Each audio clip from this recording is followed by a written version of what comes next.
Well, so nice to see everybody. This is part two of our ongoing series, Relationship in Extreme Times. I think we can probably all agree with the assessment, extreme times, that there's a way that we're all being required to move in the world differently than we usually do. And one of those places that we move differently is, well, we're very often stuck at home with our partner or partners or children and family in ways that we're not used to. And we may see each other a lot more often. We may have more pressures due to lack of work, too much work, homeschooling, all these kinds of things that we can be involved with. And it becomes relevant as like, pay attention, like, how are we moving together? And do the best we can move out of our automaticness and into some kind of self-regulated way that we can do the best we can with what we've got. So that's the point of this whole series. The last time we did generative conversations, how to be in conversations together that move you towards resolution of the conversations. So this time we saw from doing last time that one of the main things about managing during this time where our outside circumstances are way out of our control, really the best thing we can do is like, well, how do I manage myself? How do I take care of this person so this happens better?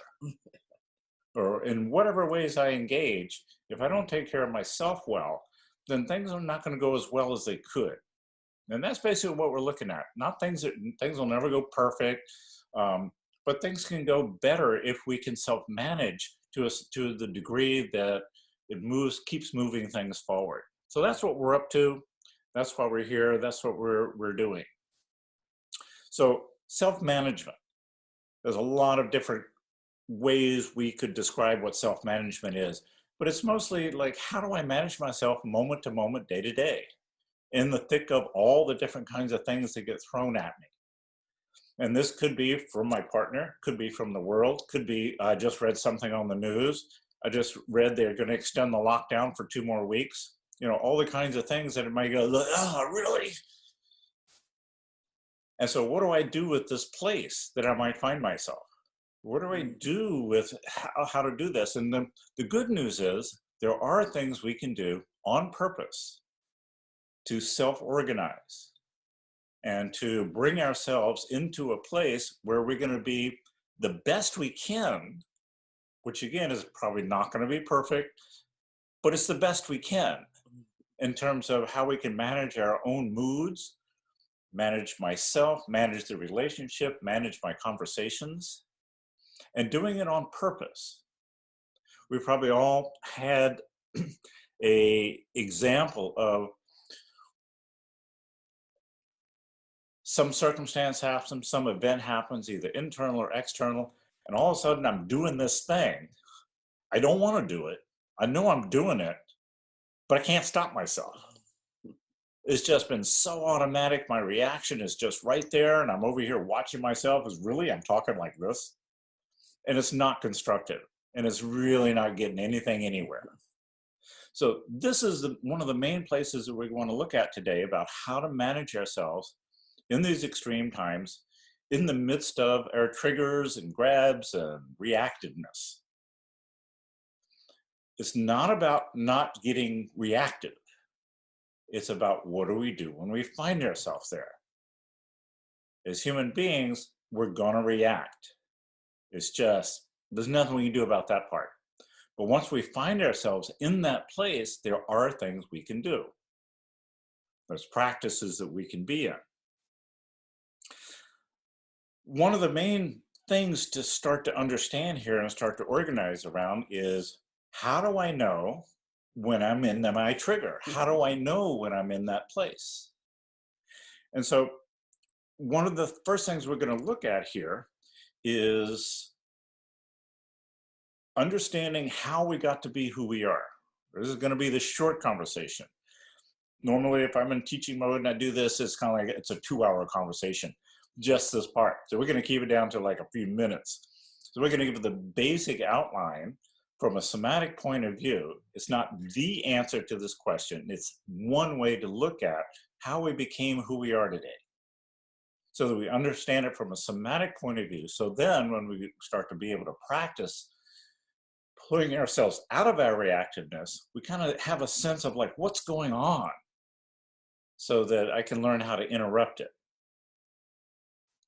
And one of the basic interrupters is something we introduced last time, and many of you already know, but we introduced last time, which we're going to review here today and add a couple of components to it, but it's our centering practice. Yeah. And so the centering practice, some of you, I think, also received a paper. Did everyone get the paper on the, what was it, generative comportment? Did everyone receive that? Great, super. And so this is a part of the aspect of the centering practice we're going to also include in this. And so if you can stand up, and we're going to do a centering practice again. So I'm over here in the narrator's chair. If you can't stand, you can do this sitting also. Great. So centering, as we practiced last time, and I don't know how many of you have been practicing this centering since we last met, but I hope you've been practicing it, because we're always practicing something, and centering can bring us back. It's the interrupter. And so we remember length. Length is connecting with something bigger, and that plumb line dropping down into the earth, heaven and earth. Feel our feet, feel the weight, your muscles dropping down, knees unlocked, your feet evenly distributed. If you're on your heels, you're off center. If you're on your balls of your feet, you're off center. Width. Width is about connection with self and others, seeing the bigger picture. So allowing your shoulders to drop. Again, is your belly soft? Your butt soft? Nice deep breath through the belly, chest, and then out through the mouth. So,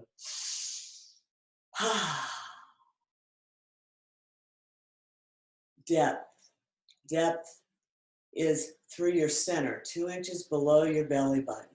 This is where you come from, your ki, your chi, your prana. Center. Behind you is your history, and that's part of what we'll be talking about today. Your history made you exactly who you are in this moment. And then it's this moment, which is hard for all of us to stay in, and then into the future, action, moving. And so depth is about what you really care about. It's also, are the words that come out of your mouth and your actions the same? So dropping down, feeling that weight, jaw relaxed, eyes soft. Noticing if your shoulders are up here, exaggerate and drop. Another deep breath, centering. Don't go away. Okay. Alignment of head, shoulders, and hips. Can you turn to the side? Yeah. So heads over the shoulders, shoulders over the hips. This is an important part of the alignment. It allows us to relax into our skeleton rather than the muscles holding us up. Our skeleton can hold us up. So my head's over my shoulders over my hip. Go ahead and turn back forward again. Huh? Okay, so just a moment. This is how I used to stand. And it felt comfortable. Now, I tell you, it is not comfortable. Yeah. So head, shoulders, and hips. I reach up in the length. I relax down.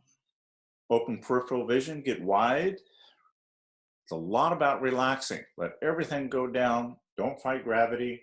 Get heavy on your feet. For some of us, our arms are out from our side like this. We want them to just drop, like we're on a coat hanger, hanging off of a coat hanger. Breathing in your belly. Just feel this place. Put your attention in center. Put your hand on center. Huh? Put your attention down here. Get out of your head. Attention in center. Yeah. Just feel this place.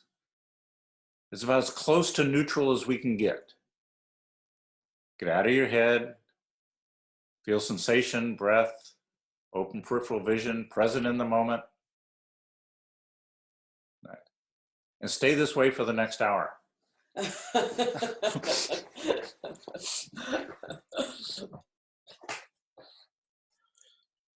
Better yet, stay this way for the rest of your life. Yeah. Yeah, good luck on that one. Yeah. So centered presence is part of the key. It's part of the key to managing ourselves, to self-organize or self-manage. Centering is part of the key here, where we can always bring ourselves back to that place. Nobody stays on that place all the time. So I trained in Aikido, and people ask the sensei, how do you stay centered all the time? He goes, I don't, I just come back really fast. And this is the key. It's coming back to center is really the muscle you want to build, as opposed to, I'm going to try to be centered all the time. Those of us with perfection issues might attempt that, but it's never going to happen. So it's about bringing ourselves back. So when I bring myself back to a centered place, one of the things we can look at, and this is, I'm going to refer to the paper on generative comportment now. What are the qualities that I want to imbue in myself, that I want to practice, related to how I manage myself as I go through my day-to-day activities? How I talk to my partner, how I talk to my friends, people I relate with. How do I show up? This is one aspect of centering, is the comportment part, because there's all these other pieces about relaxing, connecting, being open to other points of view, that kind of thing. So I'm just going to run through very quickly the aspects of generative comportment. And so these aspects include trust, so that I can learn to trust myself, that I act in a way that engenders trust with others. And mostly that is, I'm going to do what I say I'm going to do. If I'm going to show up, I show up. If I say I'm going to make that call, I make that call. If I say I'm going to empty the compost, I empty the compost. There's an assessment. Yeah. Relationship.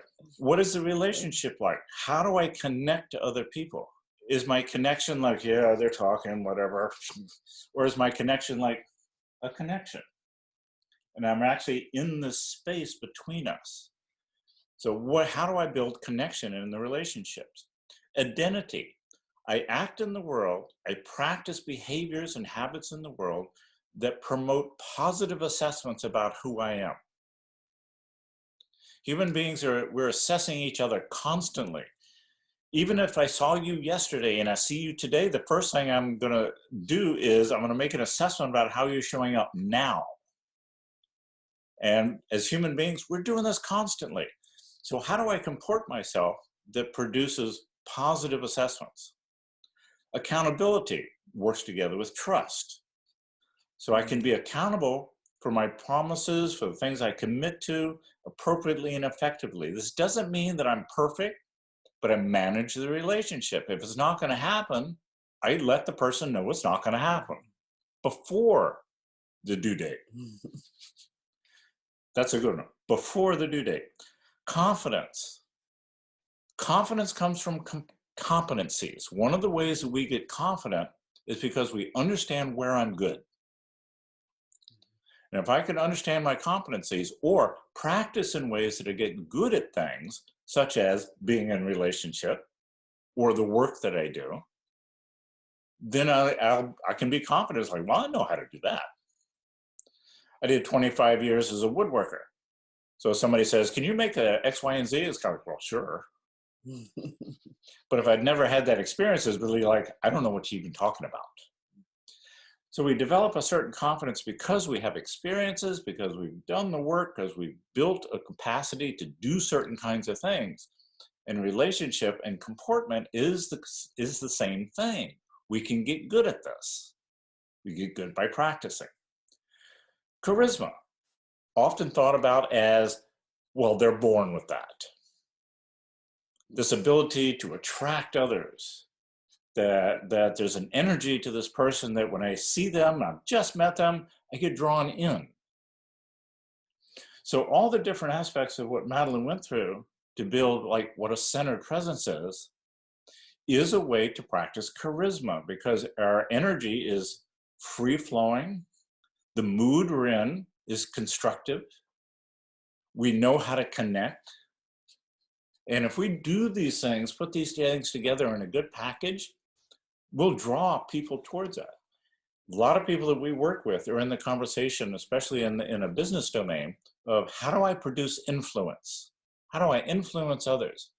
And comportment and building this aspect of charisma as a practice and learning to embody it is how we will influence others. It isn't about what we know, it's about who we are.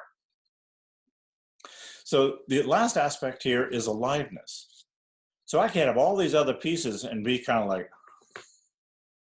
flat. And it's like, so we're going to talk about self-management today. And so there's no perkiness there. There's no aliveness. And this is not about, I'm going to be like this all the time. That's not aliveness. That's just weird. So let's be clear. So aliveness means that I am allowing my life and energy and life force to run and be alive in me, but I don't have to do anything with it. I can just let it be. But when I need it, it's like I can be there and tap into that aliveness. So putting all these pieces together and practicing these on a moment-to-moment, day-to-day basis, everybody I meet, every time I'm walking around, even when there's nobody around, practicing these things gives us what we would term, what we have termed generative comportment. How I move moment to moment in my day.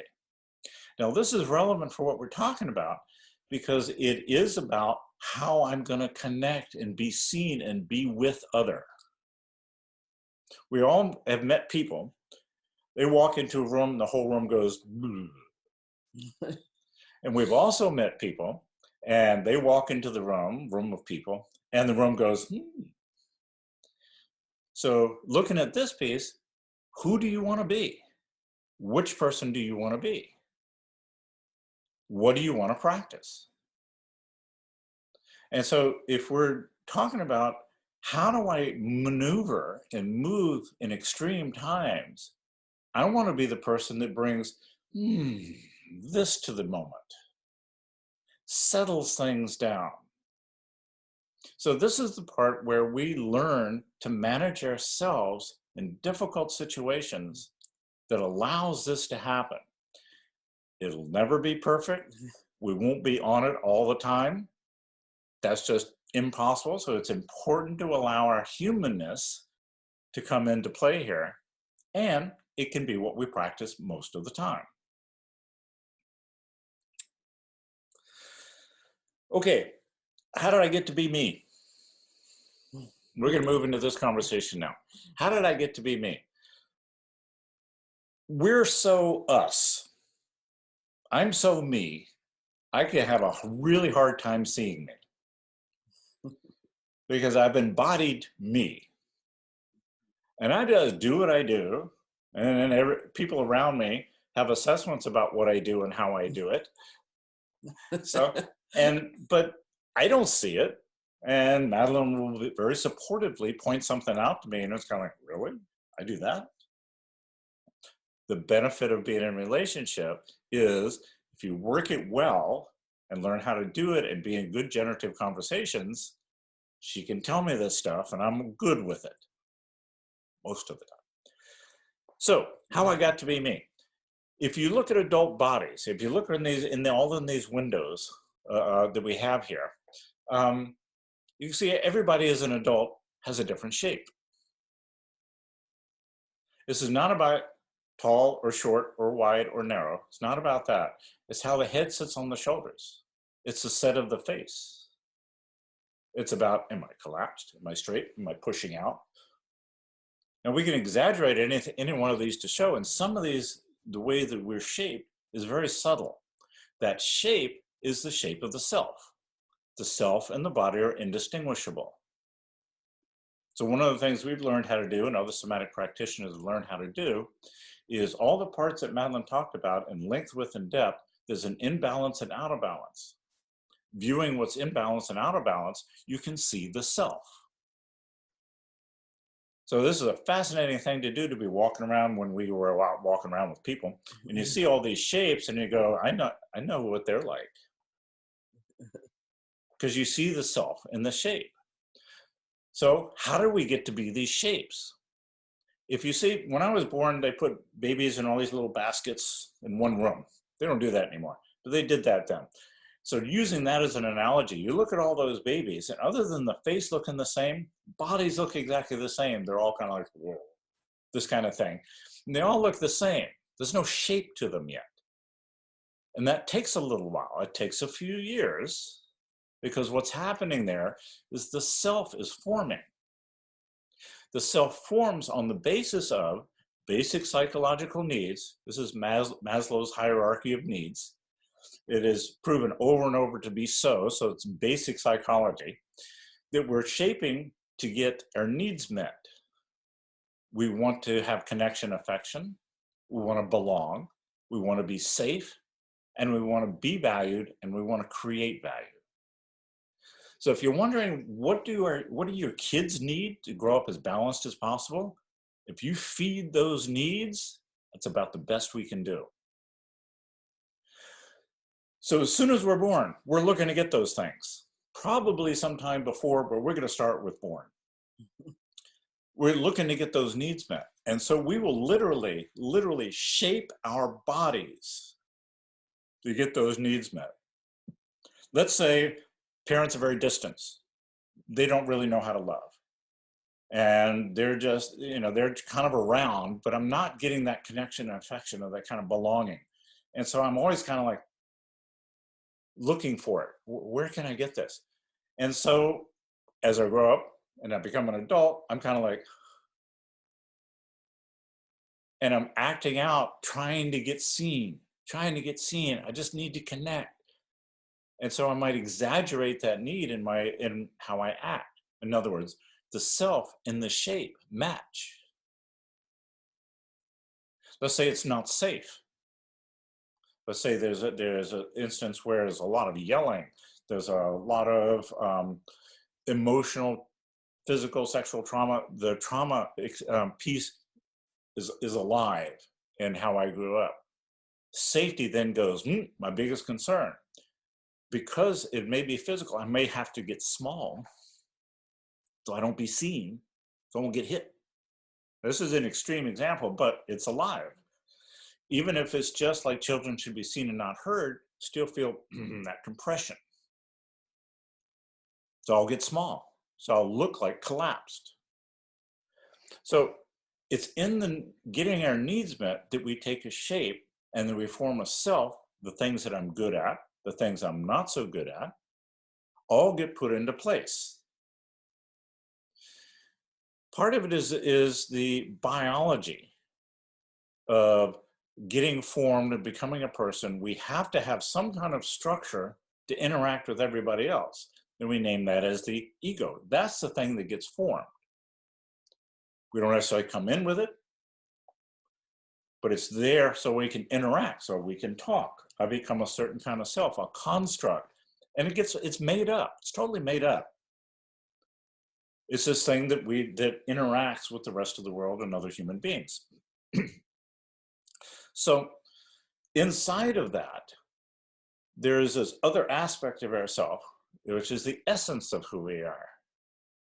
We could say that's the real us, not the construct, but the real us. And in all the meditations and religious and spiritual practices are looking to get us back to that place, which is a worthy effort, regardless of how you do it. It's a worthy effort to really, truly find that aspect of yourself and be able to connect into that. It supersedes all the behaviors. And if you want to know, like, what's your purpose? Where are you? What do you really want to be up to in the world? That's the place to connect to. We're not necessarily doing that today. So in this construct, I will organize and look at behaviors. I'll look at my family. I'll be affected by dynamics. I'll be affected by single events. Have a client that lost a twin, single event, changed his life, as you might imagine. We might lose a parent. There might be divorces. Single events can shape us. Also the dynamics. Dynamics can be harder to see. There's also, what schools did you go to? What churches did you go to? What was your county government like? What was the city government? What was the national government that you grew up in? What was that like? That's part of your shaping. Social context, man, woman, person of color, otherwise, all the social context, those are all part of like what produce who we are. So moving through all those places produces a totality of self. And inside of that, every single one of us creates what in psychology is called a core wound. In somatics, because it lives in the body at a particular place, it's called a core contraction. It's the place we contract most. So that core contraction, that core place, really is the engine that runs it all. So part of the shaping, I'm going to divert for a moment, part of the shaping is how the body takes shapes. If I need to collapse and get smaller, all of this is going to start to contract in a process called armoring. I might, like, if I'm really looking for danger out there, I might start looking like this. We all know people that look like constantly like deer in the headlights. So I'm holding here. I'm holding through here. Good place to know, like, where do you contract? Where's your arming? Is like, where do you hold stress? It's one of the ways to look. May not be totally defining, but it's one place to look. Where am I the most off when I look at the centering practice and where I could be? That chart in your massage therapist or your chiropractor's office shows how straight we should be. Yeah. How far off from that is part of my shaping. So I can look at, like, none of us are a perfect ideal human shape because we've all been shaped to get our needs met. And the core contraction, like I said, is the main thing. It's a story, it's very negative. We will work extremely hard so nobody's going to see it. I'm not worthy, I'm not lovable, I shouldn't exist on this planet. I'm stupid, everybody knows it, nobody cares. It's that run of stories. Some of us know it intimately. Some of us, it's buried so deep we don't see it, but we're acting on it all the time. And that acting on it takes two forms. One is, if I don't want you to see it, let's say I'm not worthy. That's my basic core contraction story. Then I'm going to go, well, I'm going to start doing worthy things. So you won't see that I'm not worthy. I mean, this is the weirdest thing ever, but this is basically how it works. So that part of doing worthy things becomes a gift. It becomes part of my strength. It becomes part of the power and possibilities that I can open in the world. At the same time, there's going to be a concurrent stream that runs where I act out my unworthiness. You might give me a positive assessment and I go, oh no. Because I know deep down I'm really unworthy of that praise. So I might reject the praise. That's my limiting side. So the core contraction produces both gifts. Here's where I'm really good, open possibilities, the best of myself, and it produces my limitations. And the fascinating thing is both of these streams run concurrently all the time. And usually my life and the circumstances and how I am, the mood of my day, will push me a little to one side or push me to the other side. And now I'm in my gifts, now I'm in my liabilities. Now I'm in my gifts, now I'm in my liabilities. So the whole thing that we're doing here on self-management is push myself into my gifts. I'm taking charge. I'm going to self-manage. I'm going to notice when I drift over into my limiting side, and I'm going to push myself back over here into my positive side, into my gifts. This is what centering offers us. Centering is a moment of interruption where I'm almost neutral, not quite, almost, almost neutral, and I have this moment of not being in either place, where I can decide on purpose to go, let's move into my gifty side. And so this is the essence of self-management. It starts with, I know how I got to be who I am. I know what happens when I get into my reactive state, because our reactive state is the furthest we are away from centering. So this is what we want to play with today. So this is the basic background, how I got to be who I am. This is the structure. So I find myself being this person. I've embodied it because I've practiced it probably for several decades now. Some of us have a few more decades than others, but we practice being this person. That's how we got so good at me. And I practice both my gifts and my limitations. And it's because we practice them and we've embodied them, is that I don't want to do this. I know I do it. I can see myself do it, and I can't stop myself. It's because we're so well practiced. And so the centering gives us a moment to interrupt those old patterns. Now, in the long run, this is not exactly what we're doing today, is let's develop a new pattern, a new practice. Really what we're focusing on today is the interruption. Self-managing, put myself in a better place.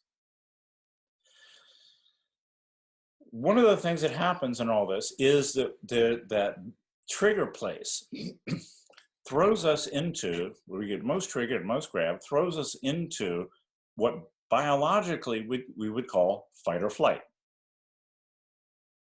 In psychology, the different moves have different names. I will move away from things. I will move against things. I will acquiesce to the moment, or I might freeze. These are 4 basic moves. And you want to start to identify which one do you do most of the time. There's circumstances where we'll all do some of them some of the times. Different circumstances will push us into different kinds of reactions. And our shaping has produced one as dominant. Of the few thousand people I've worked with, I've only met one person we couldn't figure out which one was dominant. So you can be assured one of these is dominant in you. And a lot of you already know what yours is. So we have, I move away. So in a certain circumstance, it's kind of like, this is a bit much, so I just kind of disappear mentally, emotionally. I am just not in the conversation anymore. I'll move against. Oh yeah? Oh yeah? That's not the way I see it. So it's a push against. Then I'll acquiesce. Well, can't we just get along? Whatever you want. Whatever you want. Be fine. And freeze, which is like, when we were talking about this ahead of time, we both said, under the freeze, one of these others is going to show up. Yeah. This is the place where we are probably the least good when we get ourselves into what this is called is a conditioned tendency, CT. So I'm going to use the word CT, conditioned tendency, automatic reaction. I get in this triggered space.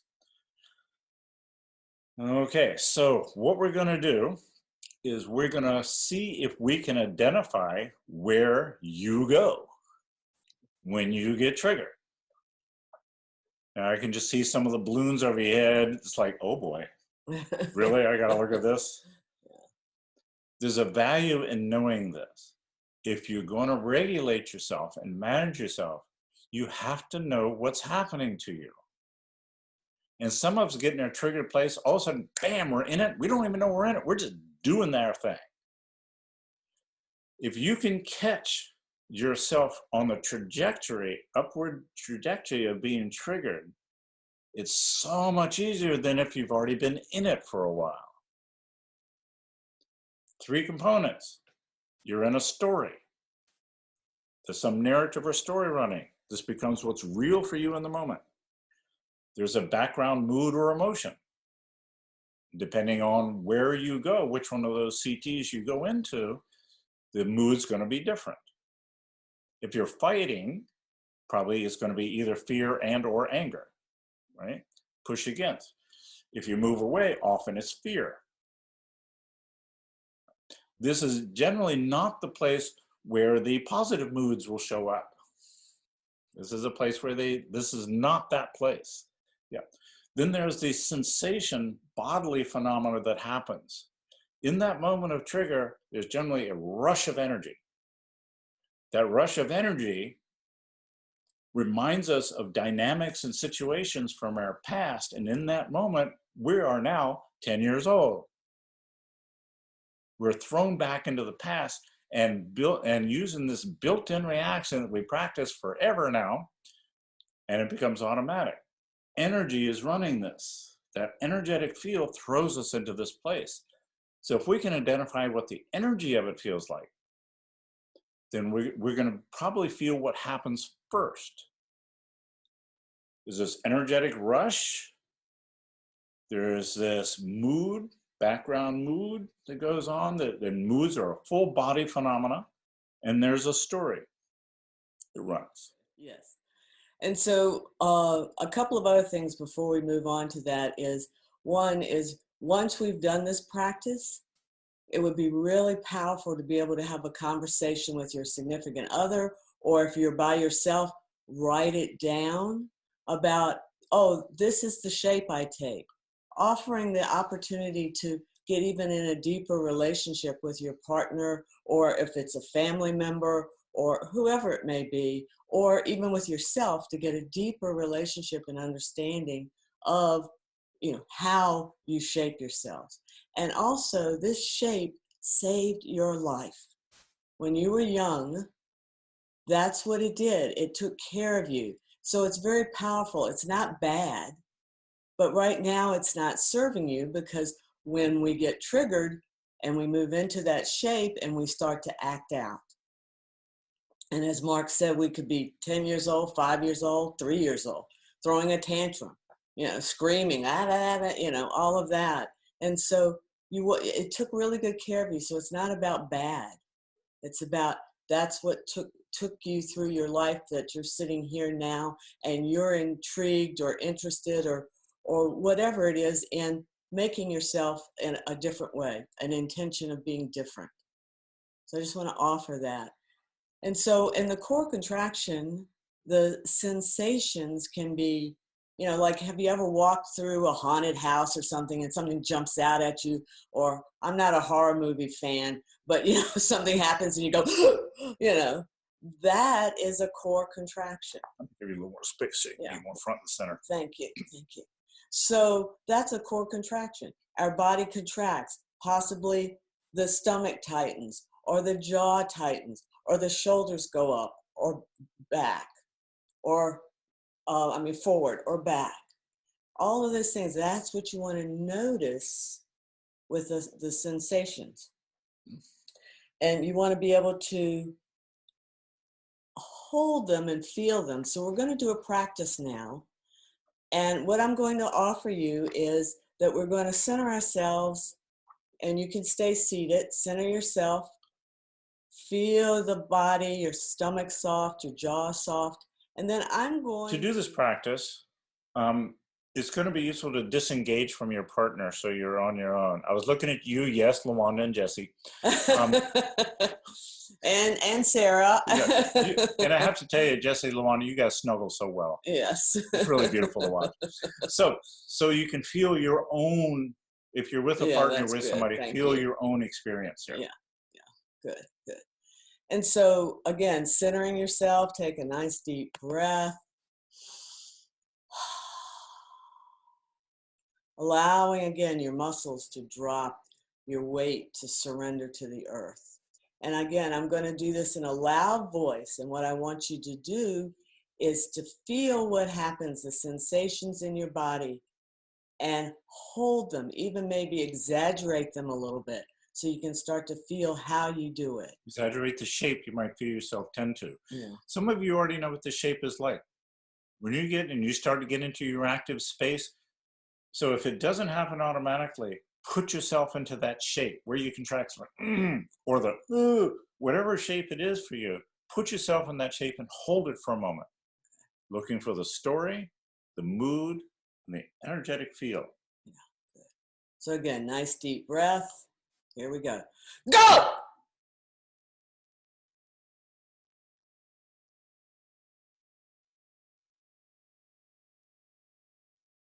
Just notice what you notice. Listen, are there stories? Listen to your body. What is your body saying? So now that we know what we're doing, Yeah. we're going to do it again. Yeah. Give you another chance to look, another chance to feel this place. This is one of those things that the more you learn about this place, the better you are at being able to interrupt it. So again, recenter, come back. Nice deep breath. Remember that belly breath. Belly, chest, in through the nose, out through the mouth. So softening. Go!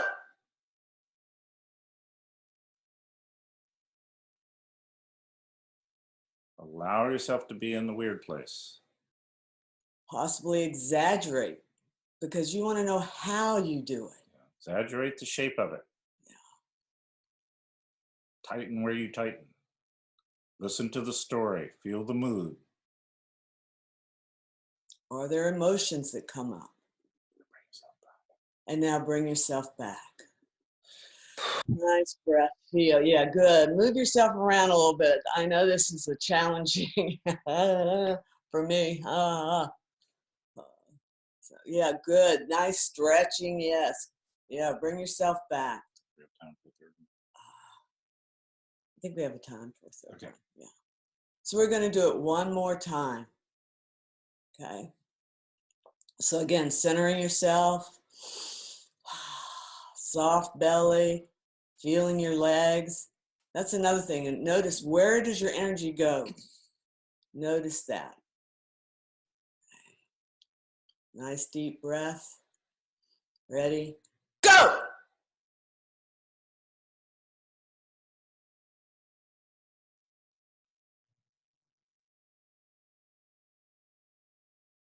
Feeling, sensation, emotion, stories.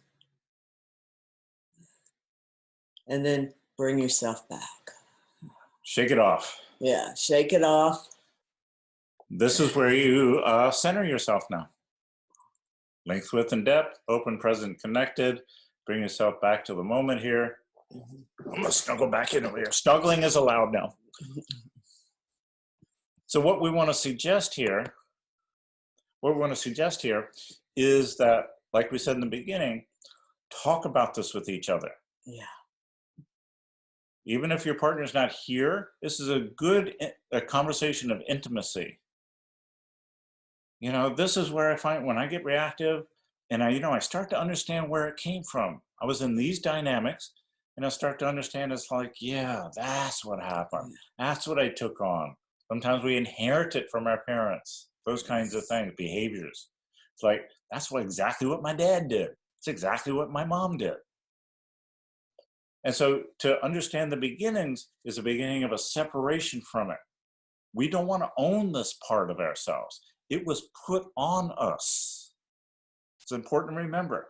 It was put on us, which means we can kind of take it off.